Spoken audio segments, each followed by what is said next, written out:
Hi hello welcome to my YouTube channel Durga street. ఈరోజు మన video ఏంటంటే మనకి కాకరకాయ పచ్చడి వినే ఉంటారు మీరందరూ. సో నేను ఈరోజు కాకరకాయ పచ్చడి రెసిపీ చూపిస్తాను. ఎంత బాగా వచ్చిందంటే చాలా బాగుంది. పిల్లలు అయితే ఇష్టంగా తింటారనమాట. కాకరకాయ అంటే చేదు ఉంటుంది కదా, సో ఆ నెగిటివ్ అనేది పోతుంది. ఇదిగోండి కాకరకాయలు ఇలాగా అమ్మ వాళ్ళ ఇంటి దగ్గర కాసాయి అనమాట. సో వాళ్ళ ఇంటి దగ్గర మందు అలాంటివి ఏమీ వేయకుండా ఆర్గానిక్ అంటాం కదా వెజిటేబుల్స్ అవి. ఇలా కాకరకాయలు అమ్మ ఊరు నుంచి పంపించింది. సో ఆర్గానిక్ కాకరకాయలండి చాలా బాగున్నాయి. నల్ల కాకరకాయలు. కానీ మనం పిల్లలు కాకరకాయలంటే చూడగానే ఇష్టపడరు. కానీ చేదు ఏమీ లేకుండా ఎలా చేసుకోవాలి ఏంటనేది మనం ఇప్పుడు చూసేద్దాము. ఈ కాకరకాయలు ఫస్ట్ కడిగి మనకి వాటర్ అంతా పోయేలాగా ఒక కాటన్ క్లాత్లో పెట్టి ఆరబెట్టుకోవాలి. ఆరబెట్టుకున్న తర్వాత ఒక 2 అవర్స్ ఆర్ 1 అవర్ ఆరబెట్టుకొని తుడిచేసి చక్కగా నిలవ ఉండాలి కదా, వాటర్ ఉంటే పాడైపోతుంది పచ్చడి. సో అలాగా మనం ఒక కాటన్ క్లాత్‌లో ఆరబెట్టుకోవాలి. దానికేంటంటే ఈ తొడమలు ఉంటాయి కదా, వాటిని ఇలాగా ఇటు, అటు 2 వైపులా కూడా కట్ చేసుకొని పెట్టుకోవాలనమాట. ఈ కాకరకాయ పచ్చడి వన్స్ ఒకసారి టేస్ట్ చేస్తే పిల్లలైతే ఇంకా రెగ్యులర్‌గా అడుగుతారు. కాకరకాయ ఇష్టం లేని వాళ్ళు అనేవాళ్ళు ఎవ్వరు ఉండరు. సో మా ఇంట్లో అయితే చాలా ఇష్టంగా తినేటువంటి వెజిటబుల్‌లో కాకరకాయ ఒకటండి. ఈ కాకరకాయ పచ్చడనే కాదు, ఇంకా మరి కాకరకాయ ఫ్రై కానీ, ఇలా ఏవి చేసినా గానీ చాలా ఇష్టంగా తింటారు. సో, అలా తొడిమలు కట్ చేసుకున్న తర్వాత ఇలాగ ఈ కాకరకాయని ఇలా చక్రాలులాగా కట్ చేసుకోవాలి. సో, ఇక్కడ ఇంకొక విషయం ఏంటంటే మరీ సన్నగా కట్ చేయకూడదు. ఇప్పుడు ఇలా చూపించినట్టుగా కొంచెం లావుగా కట్ చేసుకుంటే ఏమవుతుందంటే, ఈ సన్నగా కట్ చేసుకుంటే వేగిపోయి ఇంకా దగ్గరికయిపోయి పలచగా అవుతాయి. ఇలా కొంచెం లావుగా కట్ చేసుకోవడం వల్ల కొంచెం వేగిన తర్వాత ఇంకొంచెం సన్నగా అయ్యి బావుంటాయన్నమాట. సో, ఇలాగా మనం ఇలా కట్ చేసుకొని తీసుకోవాలన్నమాట. ఇదిగోండి ఇలా చక్రాల్లాగా కట్ చేసుకోవాలి. సో, అందులో చక్రాల్లా కట్ చేసుకోవడం వల్ల ఏంటంటే పురుగులేమన్నా ఇప్పుడు కాకరకాయలో గూడా పురుగులొచ్చేస్తున్నాయండి. సో, ఇందులో అయితే రాలేదు. బయట కొన్న వాటిలో నేను 2 టైమ్స్ చూసాను పురుగొచ్చింది. సో, ఇలా కట్ చేసుకోవడం వల్ల ఏంటంటే మనకు పురుగేదన్నా ఉన్నా గానీ కనిపిస్తుంది. ఈజీగా మనం తీసేయొచ్చు. ఇదిగోండి ఆ పచ్చడికి కావాల్సినటువంటి ఐటెమ్స్. సో, ఇదిగోండి కారము, ఉప్పు, చింతపండు, ఉప్పు, మెంతులు, తర్వాత వెల్లుల్లిపాయలు, జీలకర్ర, కారము, చింతపండనమాట. సో, ఇవన్నమాట. దానికి తోడు ఆయిల్ ఎలాగో కావాలి కదా డీప్ ఫ్రైకి మరి పచ్చడంటేనే ఆయిలు. సో, ఇవి ఇంగ్రీడియెంట్స్. పోపుకి సెపరేట్‌గా పెట్టేసుకుందాం. పోపుకి సామాన్లు మళ్ళీ సెపరేట్. ఇవి ఓన్లీ మనకి కావాల్సినయి అంటే పచ్చడి కలపడానికి. సో, ఇక్కడ మెంతులు చెప్పాను గదా! ఈ మెంతుల్ని కొంచెం దోరగా ఏయించుకోవాలి సిమ్‌లో పెట్టేసి. కొంచెం ఆ వాసన పోయేంత వరకు అలా వేయించుకొని కలుపుతూ కూడా మరి హై ఫ్లేమ్‌లో పెడితే మాడిపోతాయి.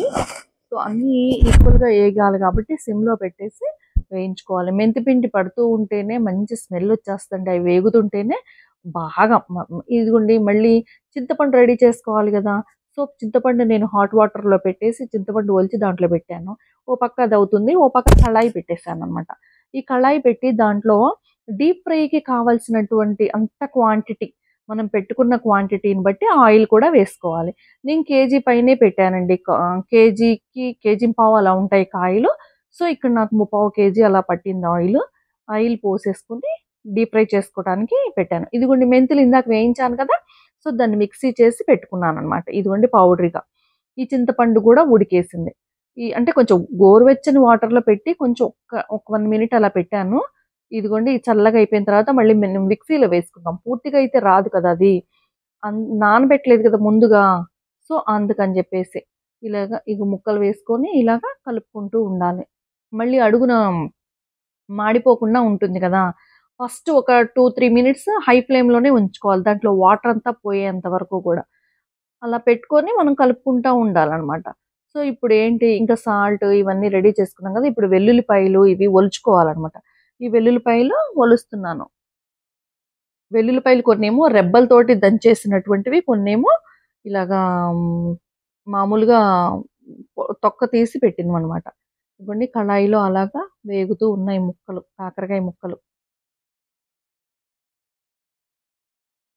అలా కనీసం ఒక 6, 7 మినిట్స్ పడుతుందండి అవి వేగడానికి.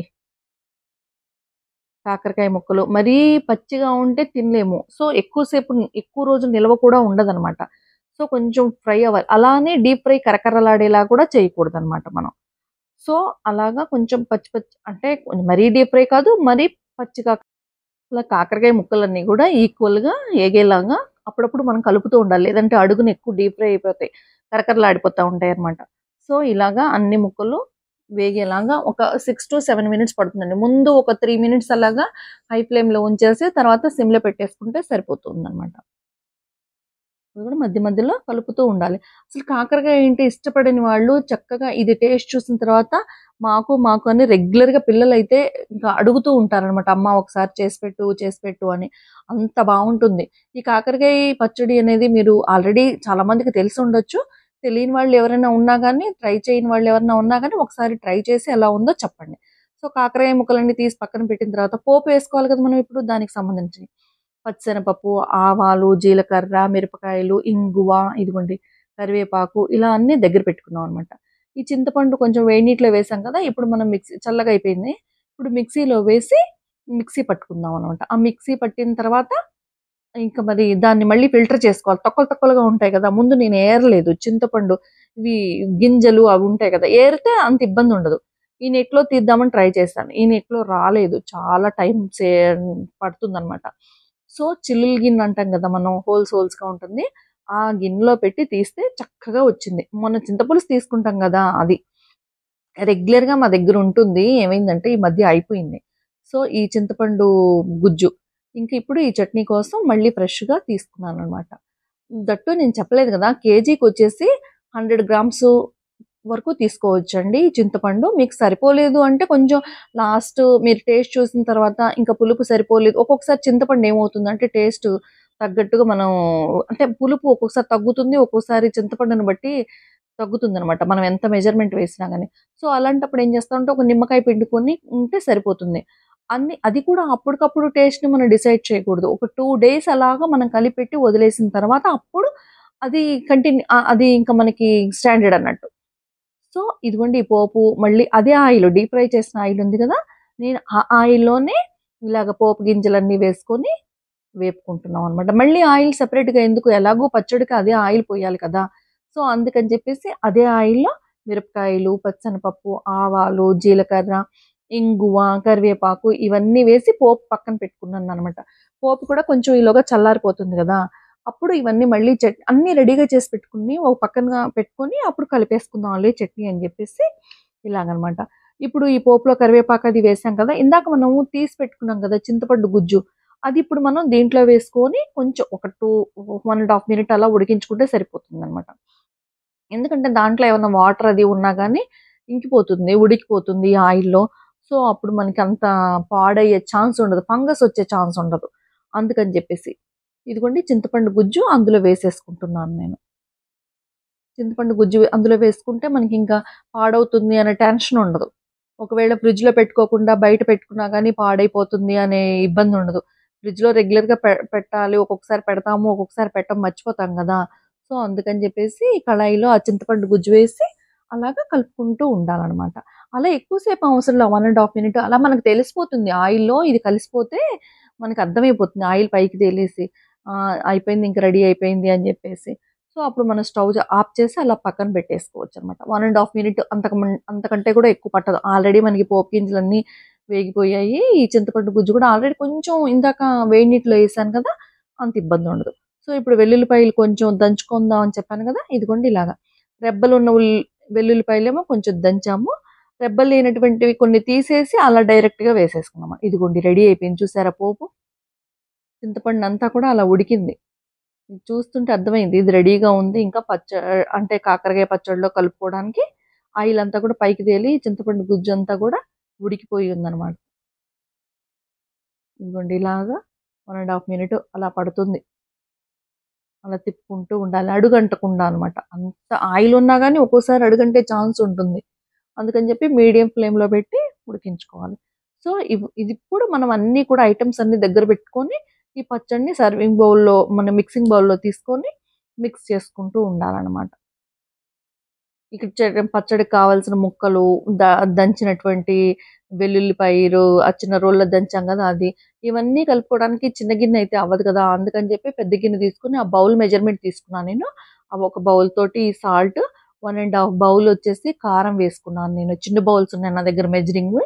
అవి తీసుకున్నాననమాట. ఇదిగోండి కాకరకాయ ముక్కలు, ఉప్పు, కారం వేశాను. మెంతిపిండి, నెక్స్ట్ వచ్చేసి ఈ వెల్లుల్లిపాయలు దంచింది.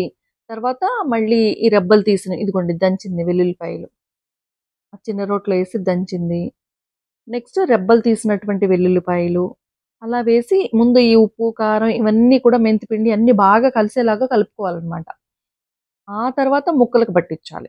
ఆ ముక్కలన్నీ కూడా ఇందులో వేసి కలుపుకోవాలి. బాగా ఏగాయి చూసారా ఎంత బాగున్నాయో ముక్కలు. అలాగా ఉప్పు, కారం, మెంతిపిండి అన్నీ కూడా ముక్కలకు పడుతుంది. చక్కగా ఇగోండి వెల్లుల్లిపాయలు, రెబ్బలు తీసినటువంటివి కూడా వేసేస్తాను నేను. ఆ తర్వాత ఇప్పుడు మనం పోపు వేసుకున్నాం గదా! ఆ పోపు సామానంతా కూడా ఇందులో వేసుకోవాలి. ఆయిలు అది. అంటే ఈ ముక్కలకన్నిటికి గూడా అన్నీ కరెక్ట్‌గా ఈ ఉప్పు, కారం అన్నీ పట్టేలాగా కలుపుకున్న తర్వాత, మనం మామిడికాయ పచ్చడి పెడతాం గదా! ఆవకాయ అంటాం. అలాగే ముక్కలకు పట్టిస్తాం గదా! ఉప్పు, కారం, మెంతిపిండి అలాగే యాజ్ ఇట్ ఈజ్ కాకరకాయ ముక్కలకు కూడా పట్టిచ్చేసి, ఈ కలుపుకునే గిన్నె ఉంది గదా! దాంట్లోనే ఈ పోపు గింజలు, పోపు అంతా గూడా అందులో వేసి మళ్ళీ కలుపుకుంటూ ఉండాలనమాట. మొత్తం అంతా పట్టేలాగా. కేజీ కాయలు కదండీ! నాకు దగ్గర దగ్గరగా ముప్పావు కేజీ అని చెప్పాను గానీ టైట్ అయిపోయింది. ఈ ముక్కలన్నిటికి ఉప్పు, కారం పట్టేటప్పటికి.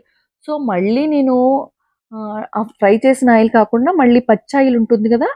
అది ప్యాకెట్‌లోది మళ్ళీ తీసుకొచ్చి పోసాను. మొత్తం కేజీ దాకా పట్టిందండి. కేజీ ఇంకా పోసుకుంటారేమో గానీ ఆయిలు నాకైతే కరెక్ట్‌గా సరిపోయినట్టు అనిపించింది. ఇంక అంతకంటే ఎక్కువ అంటే ఇది 2 రోజులైన తర్వాత ఊరిన తర్వాత కిందకి దిగుతుంది గదా! అందుకని జెప్పేసి నేను ఎక్కువైతే వేయలేదు. ప్లస్ మా పిల్లలు కూడా ఎక్కువ ఆయిల్ తినరు. ఈ ఉప్పు, కారం ఇలాంటివి ఎక్కువ ఇంట్రెస్ట్ చూపుతారు. ఆవకాయలో గూడా ఆయిల్ ఉంటే పక్కకి నాకు ఆయిలొద్దు. నాకు అది గావాలి ఉప్పు, కారం ముక్క అని జెప్పేసి అడుగుతారు.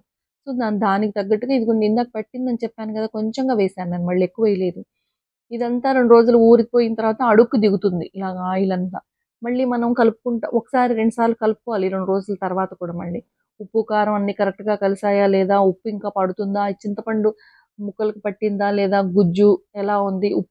అంటే పులుపు తగ్గిందనుకోండి, ఒక నిమ్మకాయ కట్ చేసి మనం నిమ్మరసమైనా వేసుకోవచ్చు. సో, అదలా అనమాట. ఇదిగోండి నేను బౌల్‌లోకి తీసుకుంటున్నాను. ఎందుకు తీస్తున్నానంటే కాకరకాయ చట్నీ అంతా గూడా ఇందులో తీసుకున్న తర్వాత, మనం ఆవకాయ కలిపిన తర్వాత ఏం చేస్తాము? ఆవకాయ కలిపిన బేషన్‌లో వైట్ రైస్ ఏసుకొని కలుపుకొని తింటాం గదా! ఇదిగోండి మన కాకరకాయ పచ్చడి రెడీ. ఇప్పుడేం జేస్తాము? ఆ గిన్నెలోకి వైట్ రైస్ ఉంటుంది గదా! అది కలుపుకొని తింటే ఉంటుందండి. ఎంత బావుంటుందో. అసలు ఆ పచ్చడి మనకి ఆ మెంతి పిండి పడుతూ ఉంటేనే మంచి స్మెల్లొచ్చేస్తుంది. ఈ ఎల్లుల్లిపాయలొకటి, మనకెక్కడున్నా ఆ పచ్చడి పడుతుంటే అదొకలాంటి ఫీలింగ్. చాలా బావుంటుంది. సో, ఇంక మా ఫ్రెండ్స్ కూడా ఉన్నారు. మా అక్క ఒకళ్ళున్నారు. సో, అందరం కలిసేసి ఇంకా అన్నము, కూరలు చక్కగా ఎన్ని వెరైటీస్ అండి మాకు. నేను చేసింది బెండకాయ ఫ్రై ఒకటి చేశాను. అక్క వాళ్ళది ఒకటి, మా ఫ్రెండ్స్ వాళ్ళు ఇద్దరు పక్కనే ఉంటారులెండి ఫ్రెండ్స్. అందరూ ఇక్కడే ఉన్నారు. సో, అందరం కలిపి మా ఇంట్లో అలా తిన్నామనమాట. ఇదిగోండి బెండకాయ ఫ్రై నేను చేశాను. మా పాపకి ఇలా చేస్తే ఇష్టం అని చెప్పి అడిగింది. అలా చేశాను. ఇదిగోండి గోంగూర రైస్ అండి. మా ఫ్రెండ్ ఒకరిచ్చారు టేస్ట్ చేయమని తను చేశారట. ఇదిగోండి ఇప్పుడు దీంట్లో కలిపేసాను గదా! పచ్చడి కలిపిన గిన్నెలో ఈ వైట్ రైస్ కలిపేసి కలుపుతున్నాననమాట. అంటే అది కలుపుతుంటే కూడా మంచి స్మెల్లు మౌతంతా వాటరింగ్ అనమాట. ఎప్పుడైనా మనకి పచ్చడి పట్టిన రోజు మంచిగా స్మెల్‌కి ఆకలి ఎక్కువేస్తా ఉంటదనమాట. సో, అలా కలిపేసి టేస్ట్ చూడమని పెడుతూ ఉన్నాననమాట. ఒక్కొక్క ముద్ద అక్కకి చూపించాను ఫస్ట్. అక్కకి చూపిస్తే అక్క ఎలా ఉందక్క అంటే, "బావుంది. చాలా బావుంది" అని చెప్పేసి ఎక్స్‌ప్రెషన్ ఇచ్చారు. అంటే అప్పుడే కదా! ఇంకా ముక్కకి ఉప్పు, కారం అయి పట్టాలి. కొంచెం టైం పడతది 2 డేస్. కాకపోతే ఏంటంటే మనకి క్రేవింగ్ ఉంటది గదా! తినాలి, తినాలి ఇప్పుడే పెట్టాము అని జెప్పేసి. సో, ఆ రైస్ అంతా గూడా అలాగా అందులో కలిపేసి అలా కొంచెం పెట్టుకొని సారీ కాకరకాయ పచ్చడన్నము, తర్వాత గోంగూర రైస్, తర్వాత ఇంకా బెండకాయ ఫ్రై, క్యాప్సికమ్ కర్రీ ఇలాగ 4, 5 రకాలు పెట్టుకొని ఆ రోజు మంచి భోజనం చేశామండి. చాలా అంటే ఇంకసలు నాలుక ఇంకా అన్ని రుచులు చేసిందనమాట ఆ రోజు అనిపిచ్చింది. సో, ఇలాంటి పచ్చళ్ళు, ఇలాంటి పెట్టిన రోజు ఇలాగ ఫ్రెండ్స్ అందరూ ఉండి, ఇలా కలిసి అందరం తింటే అదొక సరదా అండి. మీరు కూడా ఒకసారి ట్రై చేయండి ఎప్పుడైనా ఇలాంటివి. ఆ! ఈ వీడియో మీకు నచ్చినట్లయితే please like, share and subscribe my channel. Thank you.